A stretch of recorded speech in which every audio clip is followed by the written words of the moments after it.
ترند إكسترا ترحب بكم أينما كنتم.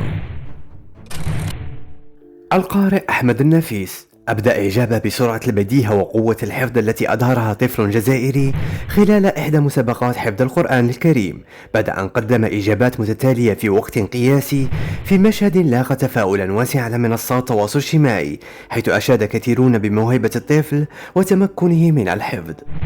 يا واحد قرأ جزائري عمره 19 سنة، والله يا جماعة قرأ القرآن غضا طريا أحسبه الله عز وجل كما يوسف. قاعد أقول تبارك الرحمن شنو الرجال هذا؟ طبعا هنا يقولوا له اقرأ من قوله عز وجل برواية خلف العاشر كذا كذا كذا الآية. هذا ما يسوي لودينج أنا بعرف روح لا قوة إلا بالله. أنا لاحظت أن هذا الشاب عيونه ويقرأ مو طبيعية وحركته مو طبيعية غير عن بقية المتسابق. رحت بعد ما خلص قراءة لا شعوريا رحت قمت لميته. شنو يوم شافني شنو قال لي؟